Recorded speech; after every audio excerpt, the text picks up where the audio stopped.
Well, how do you do, buckaroos, and how the heck are you? So I've had a rough week. Very rough week, man. I ended up over $1,000 in car repairs. Took my entire paycheck.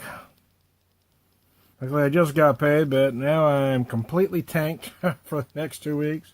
So much so that I didn't know what to fix for dinner. So I looked in the freezer, and there was 2 packages of the 2 for $1 hot dogs. So I took one of them out,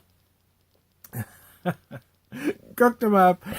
So dinner, and we had a half a package of shoestring potatoes from Aldi's. So that was dinner tonight, man. Cheap dogs on Wonder Bread, purchased at Dollar Tree. Onions and mustard. I went old school on it. I'll put a picture in front of the video. You'll wonder why the hot dog picture is there until you hear me talking right now. So I really avoid these trendy beer things like the plague. I really, really, really do. I dislike them. I'm on record as disliking anything trendy. But a friend tagged me in one of these videos, started by the tasting niche, frequently asked beer questions. So a friend, some Danny from So Fucking Drunk, tagged me, and then I've been asked questions from other folks. So I thought, well, hell, even though I hate doing these monkey see, monkey do kind of things that everybody else is, this one I'll go ahead and take part in. I'll put my spin on it. I've got the list of questions here. I'm not going to necessarily do them in order, but I will do them all. So the first question is, how did you get into beer geeking and why beer? See, this is exactly why I'm not a fan of these kind of things. This list obviously was meant for this specific person, but now others are doing these exact same questions, and it just doesn't make sense. Because beer geeking didn't, beer geeking wasn't around when I first started drinking beer. The term didn't exist. It just doesn't make sense, folks today turn 21 and they walk into the beer aisle. They, oh, look, now I'm a beer geek. It's like that old phrase, he was born on third base and thought he hit a triple. I think that's what the youngsters drinking beer, the hipster movement, hipsters start drinking beer, and all of a sudden, they act like they invented craft beer. When it's guys my age and in many cases a little bit older than I that are the ones that really propagated it, that drank craft beer decades before it was even called craft beer. We just searched out better beer, many cases imports, and then the early microbrews started popping up in the mid to late 80s. Of course, let's not forget New Albion in the 70s that really started it all, or, some credit Fritz Maytag and Anchor Steam. Either way, these were long before these movements, so the question like that really isn't for somebody my age. It really is a millennial question. It's really a question only a millennial would ask, because it doesn't make sense to anybody but a millennial. Anyway, now that I've insulted millennials, I'm going to move on. I'm going to try to insult everybody before I'm done here. I take it back. I'm not going to try to insult anybody, but it usually comes out that way. Let's say that. If you had one beer forever, what would it be? I don't know, man. Again, these questions don't make a whole lot of sense to me. It's like, well, where would you want to live for the rest of your life? It just these questions are obviously from younger folks, because somebody of age, of a certain age, let's say, would never ask a question like that. What is your favorite, or what beer would you have forever? It really would depend on the season. But I guess if I have to live on one forever, no matter what part of the country or part of the world I'd live in, I'd want it to be a nice, rich, complex beer. So I think with that in mind, I'm going to choose a Mother's MILF. A politically incorrect name, because some people really get their panties in a wad about such things these days. Oh no, that name is offensive. Well, don't look at it and don't buy it, but don't stop other people from it, It just cracks me up. But anyways, Mother's MILF, an imperial stout aged in different spirit barrels that change from year to year, but it is just wonderfully complex. It also uses cocoa nibs and raisins, so it just gives you a lot of notes. Because you've added the raisins, because in this year's used brandy barrels, it actually had notes. It is an imperial stout. I'm not saying it's not, but because of those ingredients, it also had these nice quad-like notes to it. So it's just a beautiful beer every year. So I suppose if I had to pick one, that would be the one I would pick. Are you an alcoholic? That's a great ass question. Not really. Another. No, I'm not going to say stupid question. I'll just think it. Here's the thing. I mean, oh, you do beer videos. You must be an alcoholic. No, how about I just enjoy the beer? I think there's still that, for whatever reason, there's still some folks out there that think the only reason to drink is to get drunk. And nothing could be farther from the truth. Now, I'm not saying some people don't drink to get drunk. They do. Although I'm going to stop for a second and tell you what beer I'm drinking. The Dogfish Head Palo Santo Marron Wood Aged Brown Ale, 12%. This is my first beer of the day, and after the week I've had, when I had my chance to have a beer, it was going to be a great big one, especially for this video. So I'm going to take a break, take a drink, and then I'll keep going. There are, I don't know. I personally am going to say no, because what I think an alcoholic isn't what I am. But, people are going to have their opinions. I've had people hurl names at me, I had one person that does whiskey videos call me an alcoholic because I didn't agree with his position on something. I think some people are just going to be jackasses. Somebody that probably drinks twice as much as I do on a regular basis calling me an alcoholic. Okay, there you go. Way to go, buddy. Anyways. Again, I think there is that school of thought out there that everybody that drinks is an alcoholic. Kind of perpetuated and propagated by AA. But I think there are different ways to drink. Yes, at 52, I certainly drink different than I did at 21. When I was a younger drinker, it was all about getting drunk. You met with your buddies, you were going to get hammered that evening.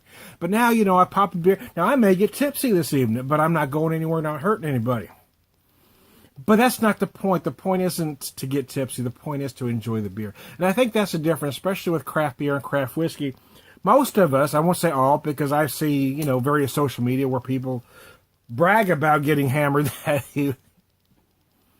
It's when I pop a beer like this, it's about enjoying the beer. You enjoy the pour, you enjoy the aroma, you enjoy the various flavors. It's not about drinking fast. It's about drinking for enjoyment. So I'm going to say no on that. But it really is anyways. What is your favorite ingredient, and do you brew? Again, clearly a millennial question, because, back in the day, beer was beer, man. Malt, water, hops, and yeast. So, but now everything has to have everything but the kitchen sink in it, right? Or, so-called kitchen sink beers, or I call them 100 ingredient beers. I mean, you have these peanut butter, banana, asparagus, bull testicle, with the yeast cultivated from the pubic hair of an Aboriginal elder. I mean, so for that reason, I'm just going to say, I'm not going to list a favorite ingredient. I'm just going to say, even though I enjoy getting out of the box every once in a while with some of these crazy beers, I really prefer beer. And I prefer, again, a classic malt, water, hops, and yeast. So that's what I'm going to say for ingredients. May not be the answer you want, but that's the answer you're going to get. What was your first beer? This one I will answer with a straight face and not a sarcastic or flip answer. How about that? Olympia was my first beer, and some of you younger guys are going to... But let's remember, when I had it back in the day, it was a different beer than what it is now. When my dad drank Olympia beer in the 50s, 60s, and 70s, it was a premium beer, man. It was in most beer bars. In many markets, it was more popular than the usual suspects that you see today. But again, I mean, now the beer is loaded with corn syrup and all kinds of other stuff. It isn't the beer it once was. None of these beers are the beers they once were, which is why I'm not a fan of them. I mean, you can call them all sorts of pretty names if you want. You can call them classics. You can call them legacy. It doesn't change that they're all pretty much made from incredibly cheap-ass ingredients. And they're made for nothing more than to getting drunk. And so I don't drink them for that reason. I will say, though, having said that now, I said I wasn't going to get sarcastic or flip, and then I did. How about that? But when I travel, there's another beer. Olympia was the first, which was the question, but I'm going to stray from the question slightly. I buy Olympia and I buy another beer called Grain Belt when I can find them, because those are the beers my dad drank. So I buy them out of nostalgia, but I know they're not quality beers.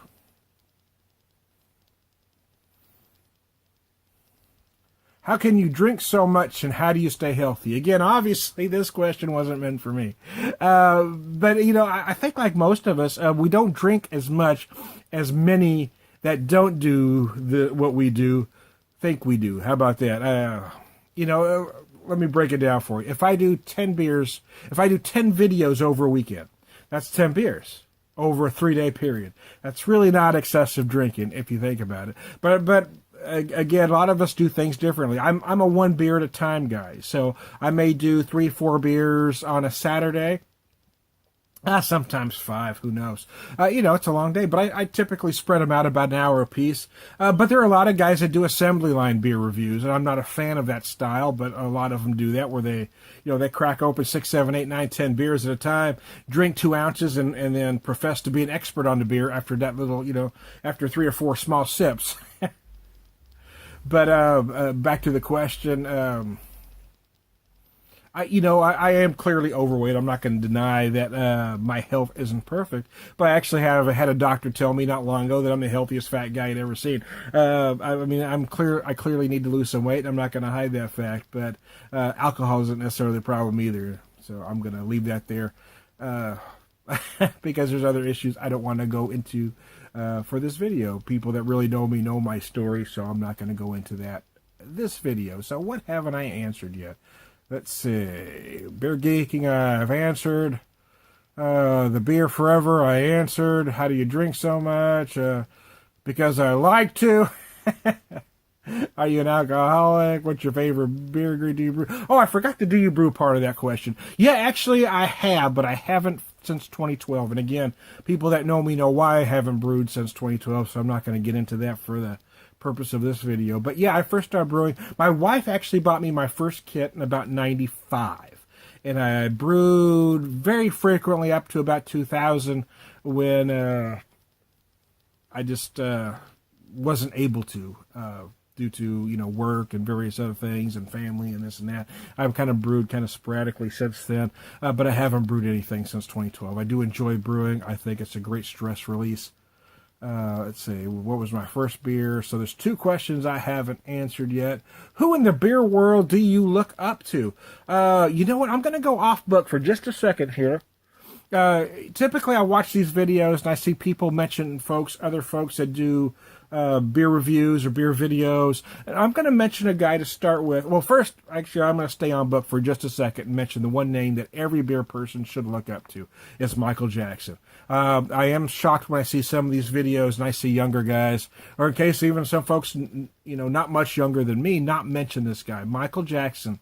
We wouldn't have craft beer that we have today in the way we have it today without Michael Jackson, the beer hunter. It wouldn't exist. So when I see folks my age, and especially not pay homage, and I see younger folks not even know who it is, if you all think I'm talking about a singer, you're not a beer guy. You may profess to be, you may think you are, but if you don't know who Michael Jackson is, you're not a beer guy. There you go. There is one other guy I do want to mention here as far as contemporary beer reviewers. He doesn't do a lot of videos, but his written reviews are the best in the business, in my opinion, is the Brew Guru. BRUGURU.com. BrewGuru.com. John the Brew Guru. John the Brew Guru is my absolute favorite because of the way he puts together a beer review. There's 3 things in all of every single frickin' one. You will find these 3 things.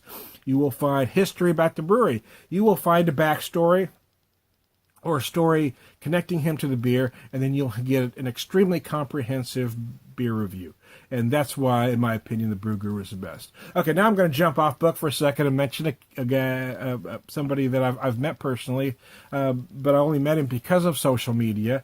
And I want to bring this guy up because I think it's people like him that are good for the beer world. It's not necessarily people that just do beer videos or written reviews. It's people that drink local beer and help propagate that. And then a buddy of mine who's sent me a lot of beers, Todd Wren out of Indiana. I think Todd and people like Todd are kind of the unsung heroes of the craft beer movement. People want to mention the beer reviewers, the people they see in the videos, or people they've read the blogs of. But you need to remember, without people that just drink the beer and tell their friends about the beer, none of us matter. So there you go. And there are a few other guys that I watch and admire, but those are the ones that I really wanted to mention tonight.